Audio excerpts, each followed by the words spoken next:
Então, muito boa tarde a todos. Graça e paz da parte do nosso Deus e do Senhor Jesus Cristo. Saudações. E tem sido tão bom estarmos aqui na presença do Senhor, amém?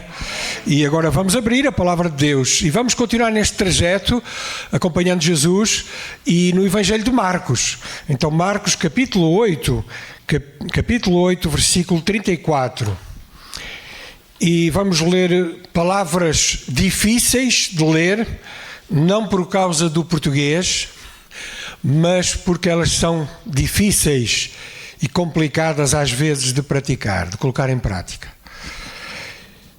E são palavras bastante desafiantes. Então, Marcos capítulo 8, versículo 34. Se não for pedir muito, gostaria de ficarmos de pé, aqueles que puderem, e vamos ler juntos a palavra do nosso Deus.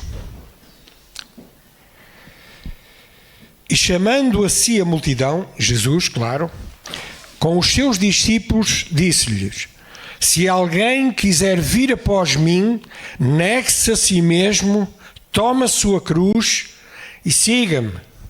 Porque qualquer que quiser salvar a sua vida, perdê-la-á. Mas qualquer que perder a sua vida por amor de mim e do Evangelho, esse a salvará. Pois que aproveita ao homem ganhar todo o mundo e perder a sua alma? Ou que daria o homem pelo resgate da sua alma? Porquanto, qualquer que entre esta geração adúltera e pecadora se envergonhar de mim e das minhas palavras, também o Filho do Homem se envergonhará dele, quando vier na glória de seu Pai com os santos anjos. Dizia-lhe também: em verdade vos digo, que dos que aqui estão, alguns há que não provarão a morte, sem que vejam chegado o reino de Deus com poder. Vamos orar. Paizinho querido, nós te agradecemos por termos a tua palavra e te agradecemos também, Senhor, nesta tarde, e te pedimos que a ação do Espírito Santo esteja bem notória e presente no nosso meio, na mente, no coração de cada um dos que estão aqui, dos que estão a ouvir, e que tu possas trazer, Senhor, não só a lembrança, o entendimento desta palavra, mas sobretudo, ajuda-nos a colocá-la em prática, Senhor. E nós pedimos isto e te agradecemos em nome de Jesus. Amém. Podem sentar. Como eu disse, estas palavras de Jesus são muito importantes e também desafiantes. E o convite de Jesus é para todos aqueles que querem segui-lo. Todos aqueles que querem segui-lo. Mas há implicações e obrigações para quem quer seguir a Cristo. Aquele cristianismo fácil, aquele cristianismo barato, aquele cristianismo utilitário que serve só para o nosso benefício, tipo aquelas máquinas que nós metemos uma fichinha, uma moeda e sai aquilo que nós queremos. Esse tipo de cristianismo e de Deus é uma mentira. Está errado e não existe. É falso. Aquele cristianismo que diz que basta seguir a Cristo e nada é exigido, ele não corresponde ao cristianismo verdadeiro revelado na palavra de Deus. O discipulado, que é o que se trata aqui, não é apenas um curso de 3 meses. E está a decorrer, graças a Deus, nesta igreja, um curso discipulado. O discipulado para o cristão é para toda a vida, é todos os dias. Mas é bom termos um início, estudarmos acerca das bases de fé e darmos as primeiras letras a quem está a começar. Mas ele tem implicações diárias na vida pessoal, implicações na vida familiar, implicações que transformam o nosso emprego, mudam as nossas carreiras, alteram a nossa maneira de pensar. Tem implicações na igreja, na vida comunitária. E ao contrário de tantos falsos mestres, Jesus não engana as pessoas. Jesus não facilita o seu discurso. Muito pelo contrário. Ele não cria uma proposta fácil para quem está com ele e quer andar com ele. A sua proposta é difícil, é complicada. Aliás, a porta é estreita e o caminho é apertado. Portanto, estamos a falar do verdadeiro cristianismo, irmãos. E é isso que se prega aqui, deste púlpito. E, irmãos, Jesus está aqui no norte de Israel, e vai em direção a Jerusalém. O capítulo 8 é um capítulo que marca essa virada. Ele vai agora em rumo à cruz. E Jesus está com os seus discípulos e está a começar esse trajeto rumo à cruz. E entretanto chama precisamente os seus discípulos e a multidão e começa a ensinar. E ele vai dar três exigências pelo menos, para se ser discípulo do Senhor Jesus Cristo. O versículo 34 diz, logo no início, se alguém quiser vir após mim. O discípulo de Jesus é alguém que ouve o convite para ir a Ele e deseja andar com Ele. Ser discípulo de Jesus não é só aceitar a doutrina de Cristo, mas é andar com Ele, é seguir Jesus. É isso que significa ser discípulo. Não é? E é o que também significa ser cristão, verdadeiro. É interessante que diz aqui, se alguém quiser. A soberania de Deus não anula a responsabilidade humana. Sim, é verdade que Deus governa todas as coisas, Deus é soberano, mas o homem tem responsabilidade nas suas escolhas e decisões. Deus inclina o nosso coração para o seguirmos e quando Ele faz isso no nosso interior, nós o seguimos. Irmãos, e vimos isto no chamado apostólico, claramente, em que Jesus aponta e diz, segue-me, e a pessoa levanta-se e deixa tudo e segue. E vemos isso na nossa vida. Deus criou circunstâncias, criou pessoas à nossa volta para nos falar o Evangelho. E naquele tempo certo, nós fomos inclinados a seguir Jesus. E percebemos a graça de Deus, iluminados pelo Espírito Santo, começamos a seguir Jesus.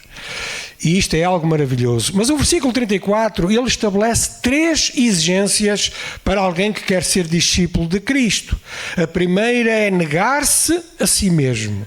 A segunda é tomar a sua cruz. E a terceira é seguir Jesus. Então, a primeira exigência, o discípulo de Cristo deve negar-se a si mesmo, deve renunciar a si próprio. É claro que este ensino de Jesus vai contra os mestres do nosso tempo e daquele tempo também, mas especialmente do nosso tempo, em que muitas filosofias, seitas e autoajudas que andam por aí, infelizmente às vezes até em alguns púlpitos, que dizem, faz tudo o que te apetece, o domínio está do teu lado, quem manda na tua vida és tu, tu és o dono do teu ser, faz o que te apetece. Tu és bom, tu mereces isso, vai conquistar o teu sucesso, a vitória é tua. Mas isto, irmãos, é claramente a negação do verdadeiro Evangelho. Porque aqui nós vemos a contradição de tudo isso. Porque o Senhor Jesus disse que quem quer ser discípulo dele tem que se negar a si mesmo. Isto significa que o cristão que se nega a si mesmo deve rejeitar os interesses egoístas do seu eu, da sua carne, do seu homem velho. Aqueles interesses que nos levam a fazer coisas que desagradam ao Senhor. Significa negar a nossa vontade e fazer a vontade do nosso Deus, do nosso Criador.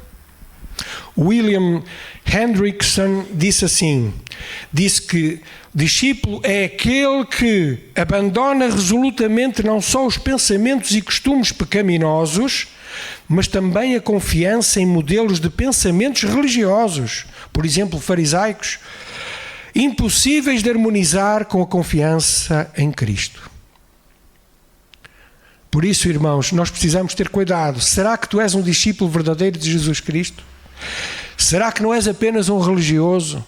Será que vens à igreja para cumprir um ritual apenas?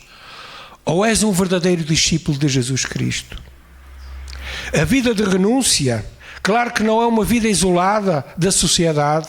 Não é agora que lemos esta palavra, fecharmos num mosteiro, como aqueles frades na época medieval resolveram fechar-se para fugir a um mundo do pecado. Não é isso que o Senhor Jesus nos está a pedir. Não é isso que Jesus está a ensinar. Não, é viver como Jesus viveu. É estar inserido na nossa sociedade. É ter amigos descrentes. É estar inserido na nossa comunidade. É fazer a diferença positiva como Jesus fez. Jesus comia com pecadores, publicanos, ele ouvia aqueles que eram odiados por todos. É essa vida que Jesus tem para nós também. Mas é fazer a diferença positiva nesse contexto que nós somos chamados também a fazer. É viver como Jesus viveu, deixando a vida de Jesus ser a nossa vida. Que no fundo é isso que Gálatas 2:20, que muitas vezes repetimos aqui, ensina. Já estou crucificado com Cristo e vivo não mais eu, mas Cristo vive em mim.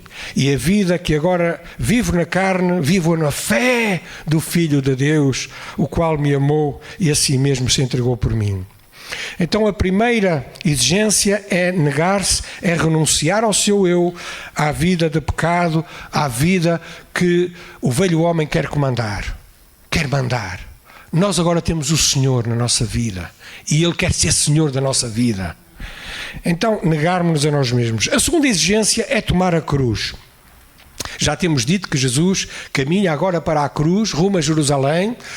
E esse caminho também deve ser o nosso caminho e o caminho dos discípulos. A cruz é o destino de Cristo e é o destino também do cristão.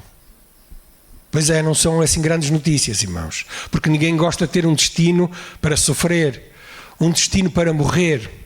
Mas a cruz, que é um lugar de morte, é realmente aquilo que nós devemos crer e aceitar, que morremos com Cristo e em Cristo.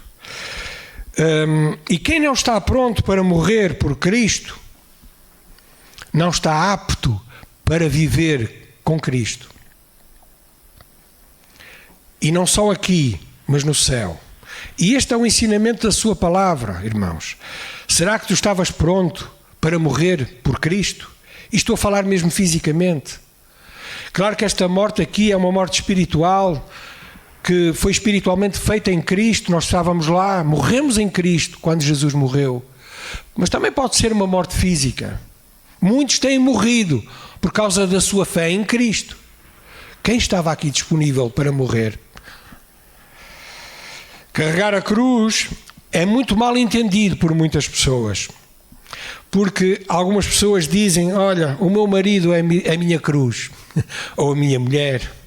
Ou então um filho difícil e rebelde diz, aquele meu filho ou minha filha é a minha cruz. Ou então uma doença, eu tenho esta doença, é a minha cruz, é a minha cruz. Não, irmãos, não é nada disso.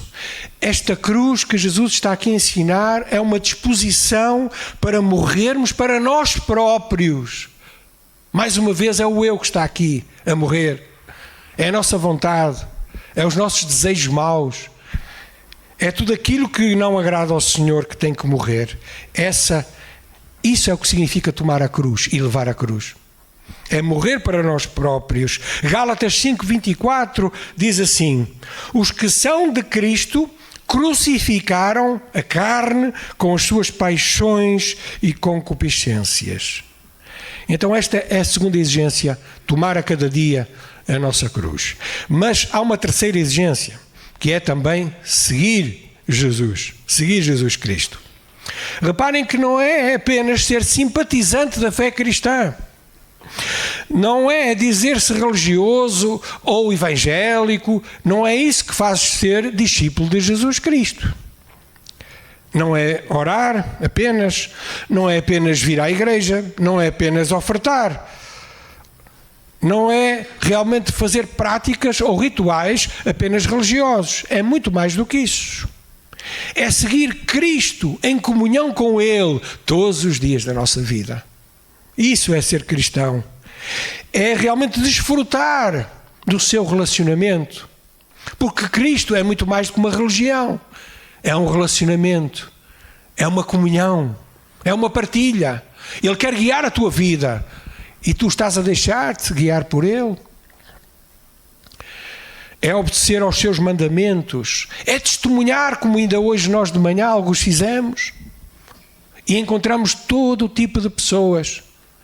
Algumas desalentadas com esta vida, algumas a sofrer. Mas havia uma coisa em comum que todas elas têm e necessitam. Sabem o que é? É a graça do Senhor Jesus Cristo. É a salvação de Jesus que elas precisavam. E nós tivemos uma equipa, graças a Deus, que trabalhou arduamente e testemunhou afincadamente da salvação que há em Jesus Cristo. E muitos ficaram sensíveis e alguns até prometeram vir à festa de Natal no próximo domingo. Teremos a casa cheia, irmãos, não tenham a menor das dúvidas. Mas, não sei, não quero profetizar, mas o número, mas as cadeiras vão ficar todas cheias, graças a Deus. Os irmãos creem nisso? Amém, glória a Deus. E irmãos, deixem-me dizer isto, seguir Jesus é depender dele, é confiar nele. Seguir Jesus nos pequenos e nos grandes assuntos da nossa vida. Vamos comprar uma casa, ficamos muito preocupados, oramos muito. Mas se foram os sapatos, já não oramos tanto. Eu sei, o Senhor também permite que nós façamos algumas escolhas na nossa vida, mas Ele quer orientar-nos, Ele quer dirigir-nos nos pequenos e nos grandes assuntos da nossa vida. Ele tem todo o poder, Ele sabe fazer isso, e por isso devemos segui-lo, devemos acompanhá-lo. E este seguir não é bem andar atrás de Jesus, é andar ao lado.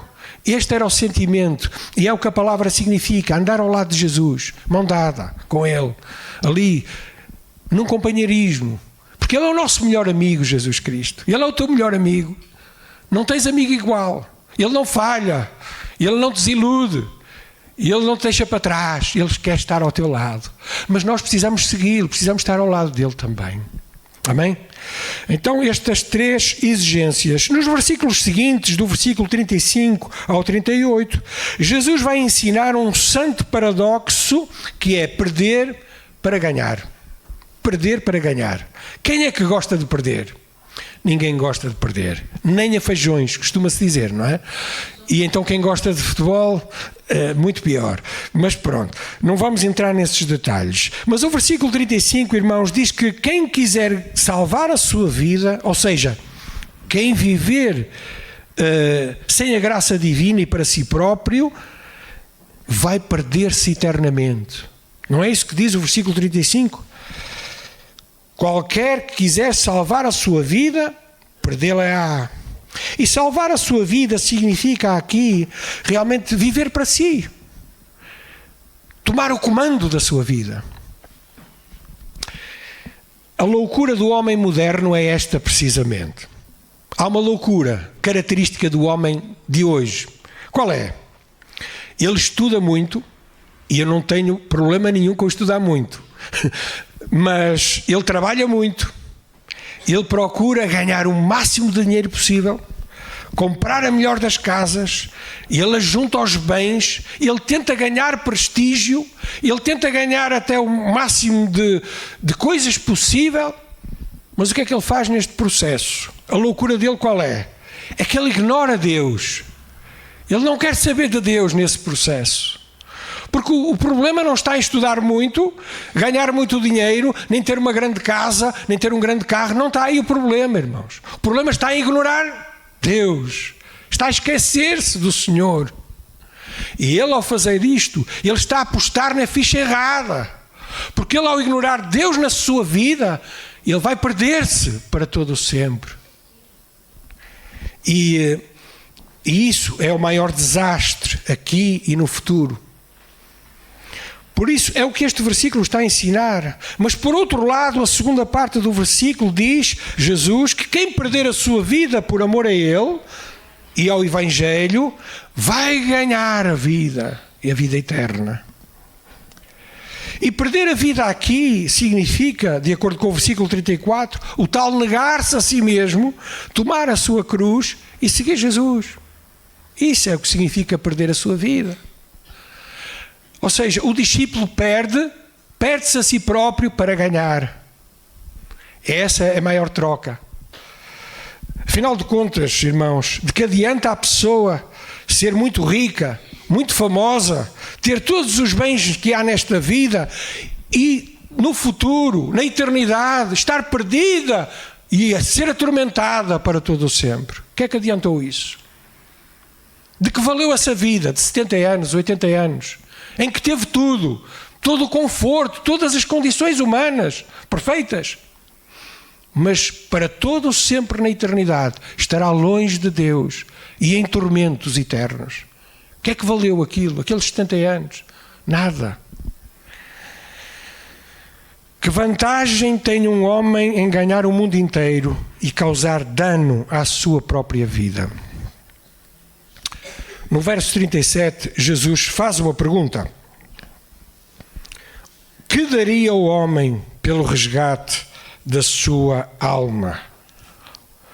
A palavra aqui, alma, significa a personalidade, significa a psique, a personalidade individual, é a própria vida humana que significa aqui esta alma. Não é propriamente aquela parte imaterial ou as emoções, não é bem isso. É o conjunto do ser humano, é a pessoa, é a vida humana. E haverá coisa mais valiosa no ser humano do que a sua própria vida? Não há. Se a pessoa morrer, perde tudo o que diz respeito ao ser humano. Acaba-se. Por isso, o ser humano e a sua vida é a coisa mais valiosa. Sproul diz que Jesus está aqui a dar uma lição de economia espiritual. Porque quem pensa lucrar alguma coisa neste mundo, desprezando o mundo vindouro, está 100% falido. A pessoa aposta tudo, mas aposta tudo errado. Porque ela não está a apostar na eternidade. Não está a apostar no reino de Deus, no reino vindouro. E então ela está 100% enganada. É muito interessante, irmãos, que nós, ao olhar para a maior parte das pessoas, vivem atarefadas, preocupadas com as coisas deste mundo. O que é que eu vou comer? O que é que eu vou vestir? Como é que eu vou trabalhar mais para ganhar mais dinheiro? Às tantas vou precisar de mais 2 empregos. Às tantas vou ter que fazer outras coisas. Vou ter que emigrar. Vou ter que fazer isto ou aquilo. Mas se essa preocupação e essa azáfama não estiver dirigida, orientada pelo Senhor, tudo isso é em vão.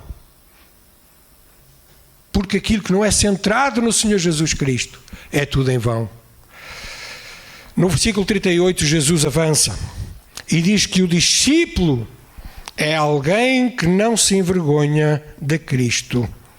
Qualquer que, entre esta geração adúltera e pecadora, se envergonhar de mim e das minhas palavras, também o Filho do Homem se envergonhará dele quando vier na glória do seu Pai com os santos anjos. É uma palavra dura, irmãos. Será que nós temos vergonha de falar de Jesus? Será que os nossos colegas, os nossos amigos, sabem que tu és cristão? Mas não só isso, sabem que tu és discípulo de Jesus Cristo. Porque é impossível um discípulo ser um discípulo secreto de Jesus Cristo. Não há discípulos secretos de Jesus Cristo. O discípulo, ele torna-se conhecido. Torna-se conhecido pela sua verdade, pela sua sinceridade. Ele torna-se versículo porque ele fala de Jesus. O discípulo, ele não consegue calar-se diante do mal, diante da injustiça. Ele tem que falar. Ele vai orar. Ora antes das refeições com os seus colegas. Ele faz um exercício de testemunho. E tudo isso, irmãos, é o discípulo que faz. E se tu não estás a fazer isso, tu não és discípulo de Jesus. E deixa-me dizer isto, irmãos, ser cristão nunca foi popular. Nem nunca vai ser popular. O discípulo verdadeiro de Jesus Cristo, ele vai enfrentar oposição. Ele vai enfrentar incompreensão. As pessoas não vão entendê-lo, muitas vezes. Ele vai sofrer lutas, até perseguições na família, por vezes. Ele vai enfrentar, ao ponto, até de muitas vezes, em alguns países, ser morto. Por causa da sua fé. Mas todos aqueles que se envergonharem de Cristo, não crerem na sua palavra, como diz aqui, serão julgados pelo Senhor e envergonhados no futuro. Bem, o discurso de Jesus termina dizendo que alguns não morreriam até ver a chegada do reino de Deus com poder. Marcos, que está ligado, sabem que os capítulos e os versículos foram uma invenção posterior. Este textozinho que aparece no capítulo 9, alguns pensam que não faz ligação com o anterior, mas faz, até porque nos evangelhos comparativos deste, ele aparece misturado. Então diz assim, dizia-lhes também Jesus, em verdade vos digo que dos que aqui estão, alguns há que não provarão a morte, sem que vejam chegado o reino de Deus com poder. Então Jesus termina este discurso dizendo que alguns não iriam morrer até ver o reino de Deus com os seus próprios olhos.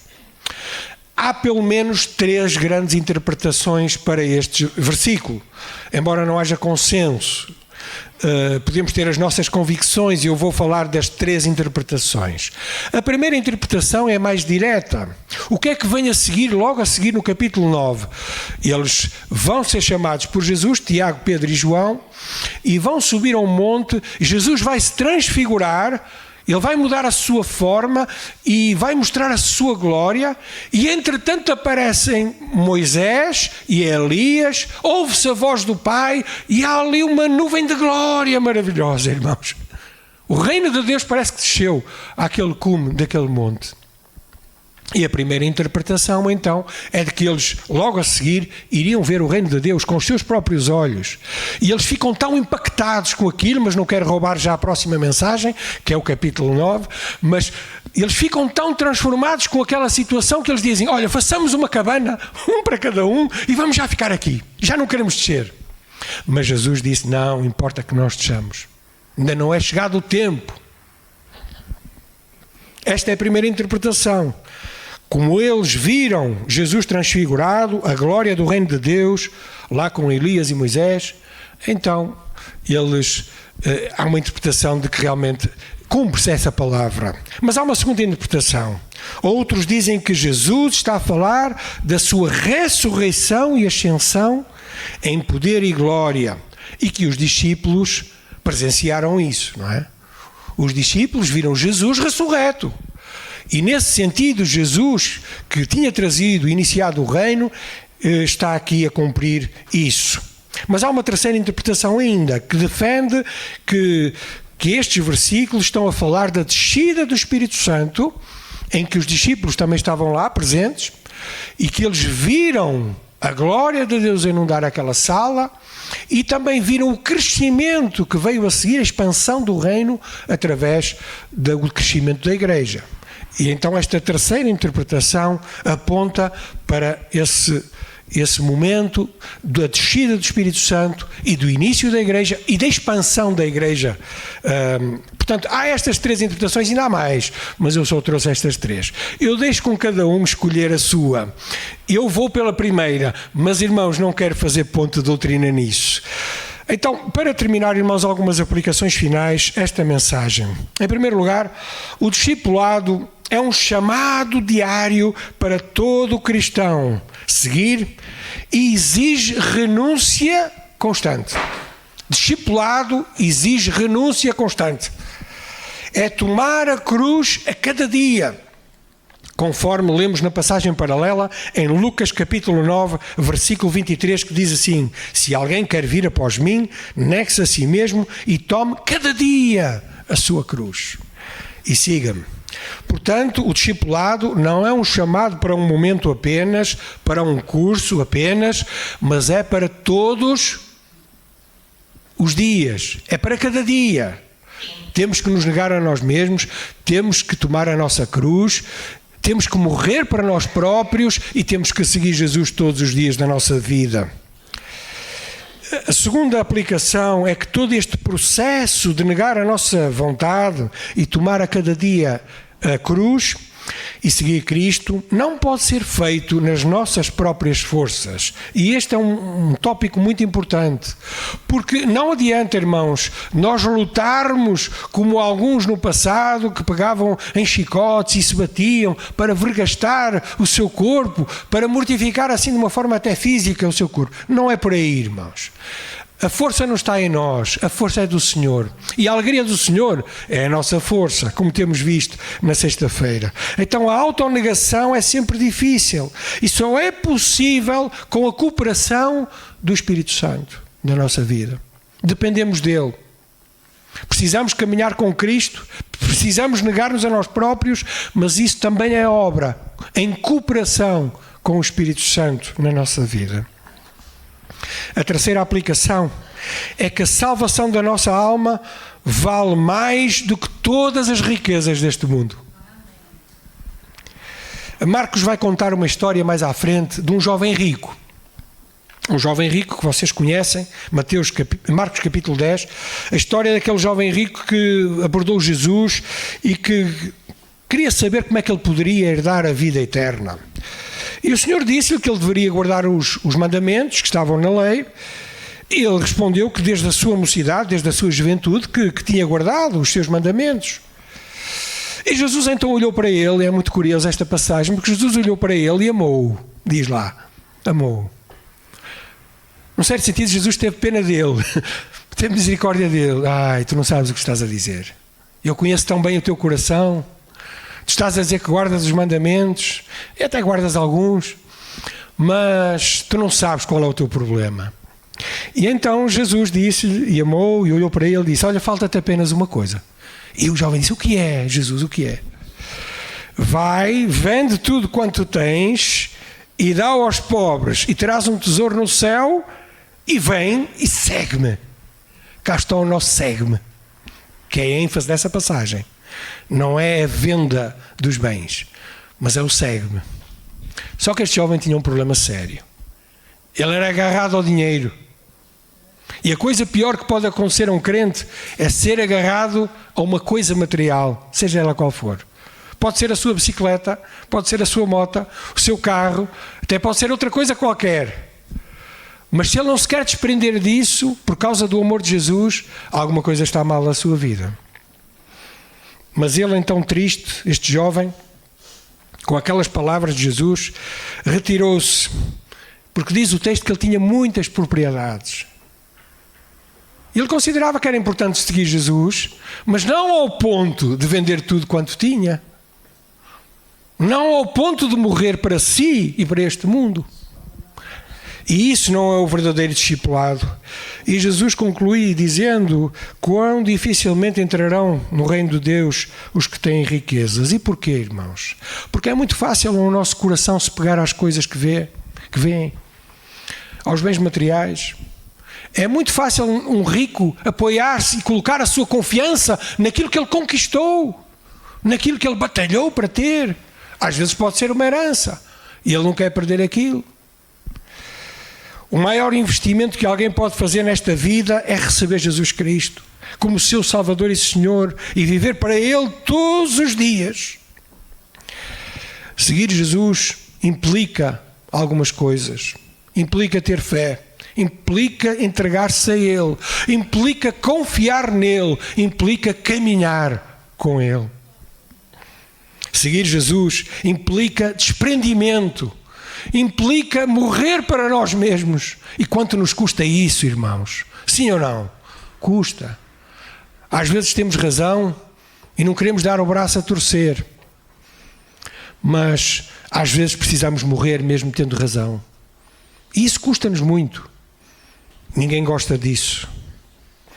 Então seguir Jesus é isto que está aqui a sermos chamados a fazer.